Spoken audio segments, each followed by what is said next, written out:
ছাত্রছাত্রীরা, আজকে আমরা ক্লাস 9-এর সিলেবাসের কিছু অংশ পড়ব।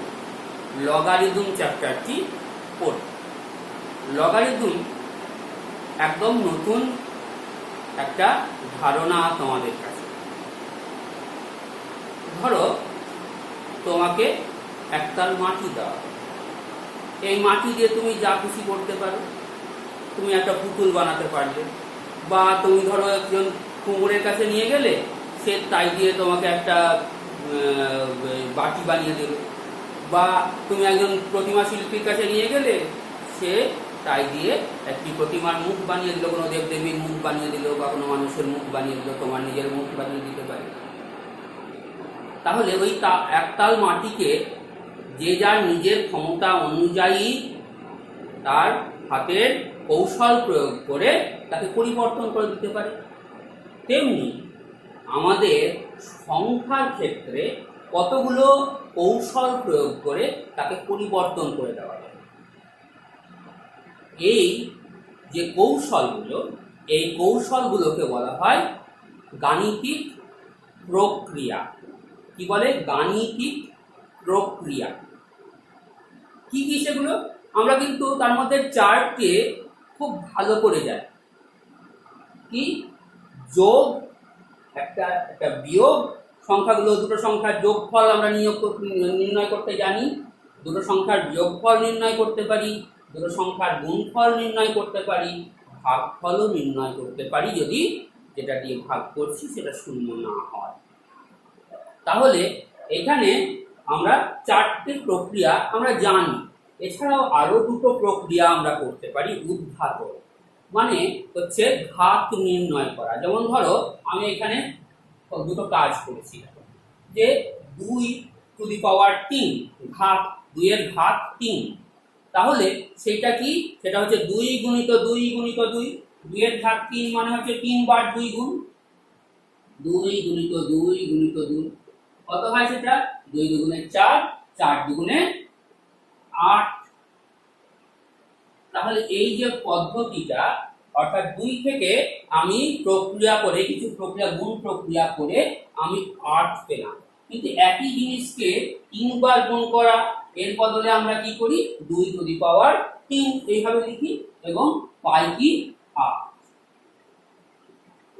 তাহলে এই যে এই প্রক্রিয়াতে কি হলো, সংখ্যাটাকে আমরা বৃদ্ধি করলাম, এই জন্য এটা হচ্ছে উদ্ঘাতন।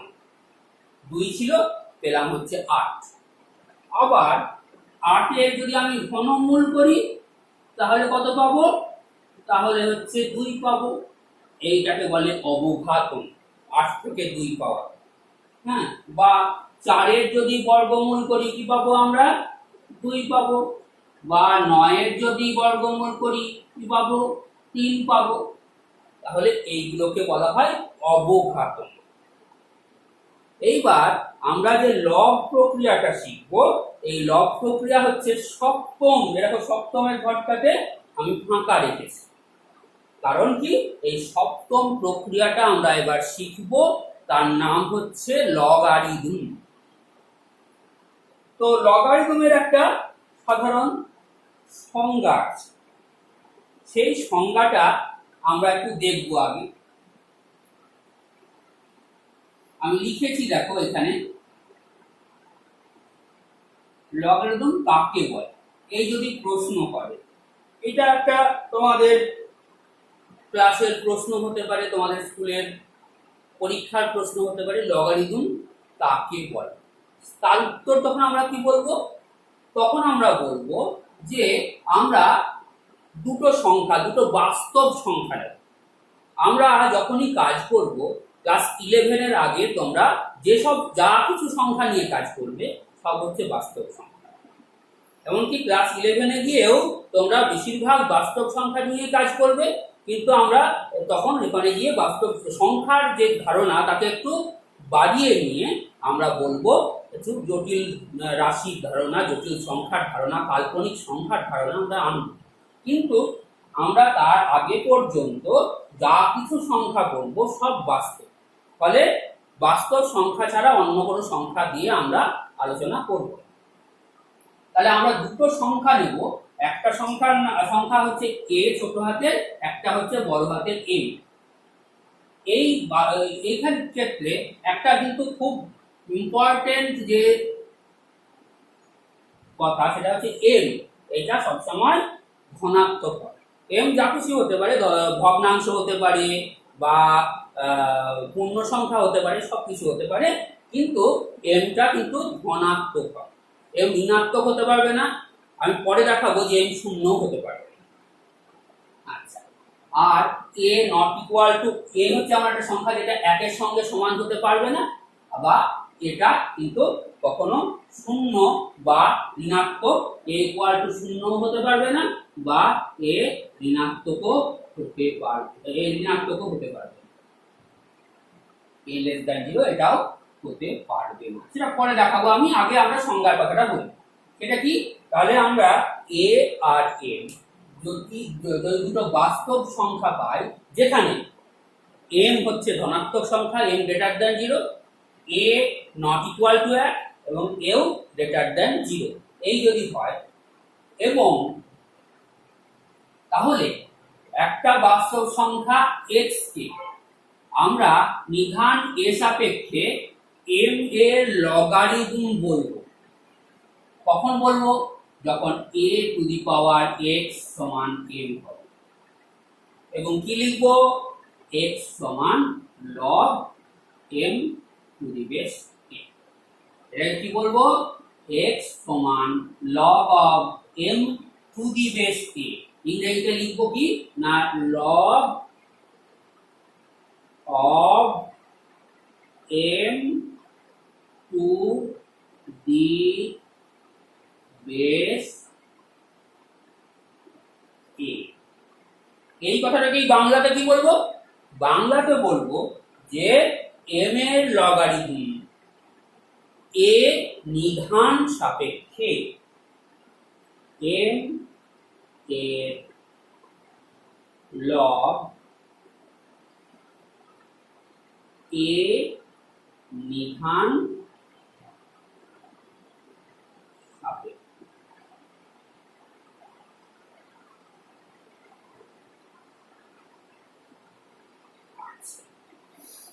এখন কেন আমি বললাম যে লগটা হচ্ছে একটা সপ্তম প্রক্রিয়া, আগের কোন প্রক্রিয়া দিয়ে কি এটা করা যাবে না? ধরো 2 এর কিউব হচ্ছে 8, তাই তো? তাহলে আমি দেখছি যে 2 সমান কত হয়? 2 এর কিউব তো 8, 2 8 সমান কত হয়? 8 সমান 2 এর কিউব, এটা আমরা পাচ্ছি। 8টা কিভাবে পাচ্ছি? 2 কে উৎপাদন করে। আবার 2 সমান 8 এর ঘনমূল, অর্থাৎ 8 কে অবঘাতন করে আমরা 2 পাচ্ছি। তাহলে 2 সমান কত সেটাও আমরা লিখতে পারি, 8 সমান কত সেটাও আমরা লিখতে পারি, কিন্তু 3 সমান কত এটা এতদিন পর্যন্ত আমরা লিখতে পারতাম না। সেইটা এবার আমরা লিখব। সেটা কি না, 3 সমান হচ্ছে log 8 টু দি বেস 2, বা 8 এর লগারিদম 2 নিধান সাপেক্ষে। আচ্ছা, তাহলে এবার আমরা কতগুলো একটু উদাহরণ দেখি, যে এই লগের ব্যাপারটা একটু পরিষ্কার করার চেষ্টা করি। কতগুলো উদাহরণ দেখা যাক।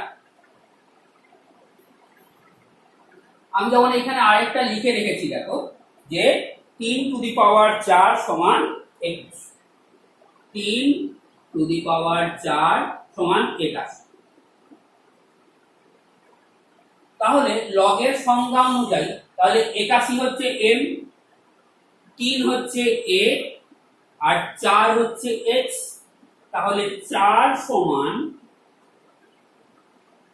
log 81 to the base 3। তাহলে এইটাকে আমরা উচ্চারণ কি করব? log 81 to the base 3। আচ্ছা, এবার ধরো আমি বললাম 2 two the power 5। 2 two the পাওয়ার 5 কত? মানে 2 কে 5 বার গুণ, 2 দুগুণে 4, দুগুণে 8, দুগুণে 16, দুগুণে 32। তাহলে 2 টু দি পাওয়ার 5 সমান 32। সেক্ষেত্রে আমরা কি লিখব? 5 সমান লগ 32 টু দি বেস 2। এইরকম ভাবে, বা ধরো যে 7 টু দি পাওয়ার 2 সমান কত? 49। তাহলে 2 সমান লগ 49 টু দি বেস 7, অর্থাৎ 49 এর লগারিদম টু দি বেস বা বিধান সাপেক্ষে কত? 7 বিধান সাপেক্ষে। তাহলে এইভাবে আমরা লগারিদমটা নির্ণয় করি। তো ধরো এইরকম ভাবে আমাদেরকে দিয়ে দিয়েছে, এখানে আমি একটা কথা লিখে রেখেছি, দেখো যে 2 টু দি পাওয়ার x সমান 7। তাহলে এইবার আমাকে x নির্ণয় করতে হবে। তখন আমরা কি লিখব? তখন আমরা লিখব, এখান থেকে লেখা যাবে যে x সমান কত হচ্ছে? লগ, কার লগ? 7 এর লগ, কি সাপেক্ষে? 2 বিধান সাপেক্ষে। ঠিক আছে, এইভাবে আমরা লিখি। তাহলে তোমরা একটু প্র্যাকটিস করার চেষ্টা করো, যে ধরো 3 টু দি পাওয়ার y সমান হচ্ছে ধরো 70। তাহলে y সমান কত? বা 5 two the power x equal to 35, বা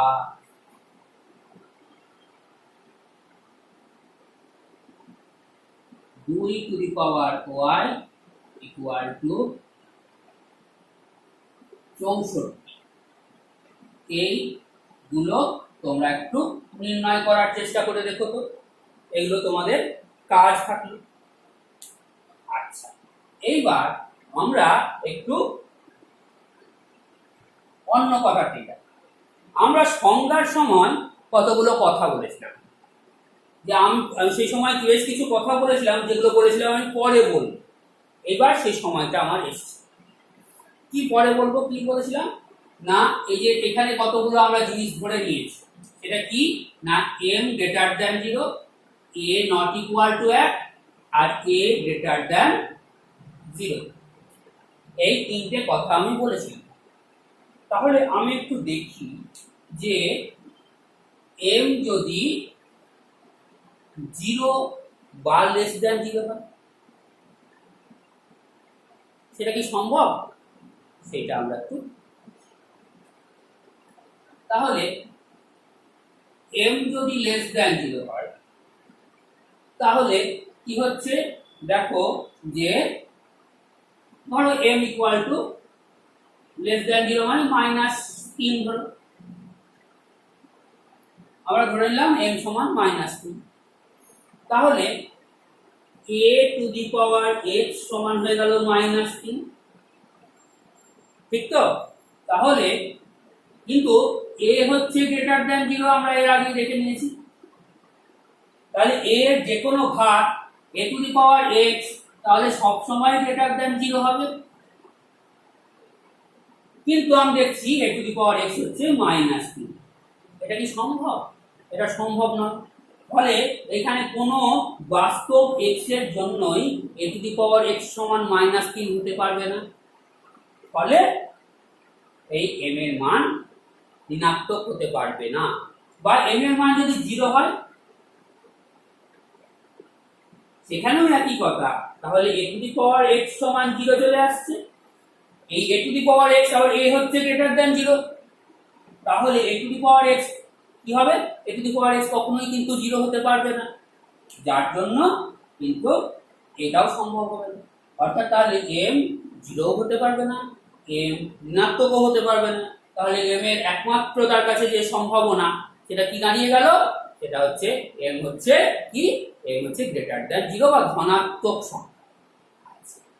আর এ এর ব্যাপারটা একটু দেখি, যে এ যদি আমি নট ইকুয়াল টু 1 লিখেছি, এ নট ইকুয়াল টু 1 লিখেছি, তাহলে এ যদি 1 হয় তাহলে কি সমস্যা হবে সেটা আমরা একটু দেখি। তাহলে আমরা বললাম এ ইকুয়াল টু 1। বেশ, তাহলে জিনিসটা কি দাঁড়াচ্ছে, এইখান থেকে আমরা পাচ্ছি x equal to log m 1 নিধান সাপেক্ষে। তার মানে এখান থেকে আমরা কি পাচ্ছি, 1 two the power x equal to m। এবার একের যে ঘাতই করিস না কেন সেই একই পাওয়া যাবে। তাহলে m যে একটা পৃথক সংখ্যা, a আর m কিন্তু দুটো বাস্তব সংখ্যা আমরা আগে ধরে নিয়েছি, তাহলে a আর m কিন্তু এক নয়। তাহলে a two the power x equal to m হলে a আর m এক হয়ে যাচ্ছে, তাহলে এটাও কিন্তু সম্ভব নয়। আচ্ছা, এইবার আমরা তৃতীয় জায়গাতে যাব, সেটা হচ্ছে যে a ইকুয়াল টু যদি 0 হয়ে যায়, a ইকুয়াল টু 0। এবার হচ্ছে আরেকটা সম্ভাবনার কথা, যে a ইকুয়াল টু 0। তাহলে কি হবে, a ইকুয়াল টু যদি 0 হয় তাহলে জিনিসটা কি হবে, x equal to log m 0 নিধান সাপেক্ষে, বা 0 টু দি পাওয়ার x হচ্ছে m। তাহলে m ইকুয়াল টু 0 হয়ে যাচ্ছে। কিন্তু আমি এর আগেই বলেছি যে m হচ্ছে গ্রেটার দ্যান 0, m 0 বা m ঋণাত্মক কোনোটাই হবে না, এটা আমরা প্রমাণ করে দিয়েছি এর আগে। তাহলে m ইকুয়াল টু 0 এখানে চলে আসছে, তাহলে এই ক্ষেত্রটাও a ইকুয়াল টু 0 সম্ভাবনাও আমাকে বাদ দিতে হবে। তাহলে এবার a হচ্ছে না, এবং ধরে নিলাম যে a হচ্ছে মাইনাস, এটা আমরা ধরে নিলাম। তাহলে কি দাঁড়াবে জিনিসটা, a হচ্ছে -2, এটা আমরা ধরে নিলাম। তাহলে এবার কি দাঁড়াবে, তাহলে এইখান থেকে সংজ্ঞা থেকে আমরা কি পাচ্ছি, x হচ্ছে log বড় হাতের m -2 নিধান সাপেক্ষে। বেশ, তাহলে -2 টু দি পাওয়ার x হয়ে গেল m। এইবার মজা রাখবে, x যদি যুগ্ম হয় তাহলে এটা একটা ধনাত্মক সংখ্যা, m ও ধনাত্মক সংখ্যা মিলতে পারছে। x যদি অযুগ্ম হয় তাহলে এই ভাগটা করলে একটা ঋণাত্মক সংখ্যা পাওয়া যাবে, তাহলে m ঋণাত্মক সংখ্যা হয়ে যাচ্ছে। তাহলে m ধনাত্মক বা ঋণাত্মক উভয়ই হতে পারে, এরকম হয়ে যাচ্ছে। কিন্তু আমরা তো বলে দিয়েছি m গ্রেটার দ্যান 0, ফলে এই সম্ভাবনাকেও আমরা বাদ দিয়ে দিতে পারি। তাহলে কি করে থাকলো, শুধুমাত্র a greater than 0, a not equal to 1 এবং m গ্রেটার দ্যান 0, এই জন্যই কিন্তু লগ এর সংজ্ঞাটা সংজ্ঞায়িত হবে, অন্যত্র কিন্তু তা হবে। এইবার আমরা তোমাদের বইয়ে একটা অঙ্ক দিয়েছে, সেই অঙ্কটা একটু দেখি।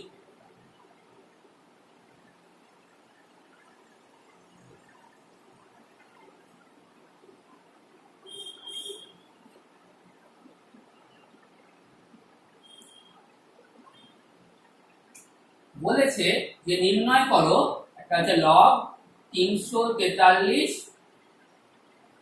√7 নিধান সাপেক্ষে।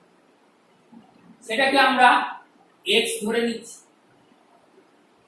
সংজ্ঞানুযায়ী তাহলে কি হচ্ছে, যে √7 টু দি পাওয়ার x সমান 343। 343 মানে হচ্ছে দেখ, হচ্ছে 7 কে 3 দিয়ে গুণ করলে, 3 বার গুণ করলে, 2 বার গুণ করলে 49, 7 9 63, 4 7 28 আর 6 34, আর 343 মানে হচ্ছে 7 এর কিউব। তাহলে এখান থেকে আমরা পাচ্ছি যে 7 to the power x by 2 সমান হচ্ছে 7 এর কিউব। তাহলে এখান থেকে পাচ্ছি যে x/2 সমান 3, বা তাহলে এখান থেকে পাচ্ছি x সমান 6। তাহলে এই যে x এর মান 6 বেরোলো, এই এখান থেকে আমরা এইভাবে x এর মানটা বা log এর মানটা বার করতে পারি। আচ্ছা, আজ আমরা এই পর্যন্তই শেষ করছি। পরের বার আমরা অঙ্কগুলো নিয়ে বসবো।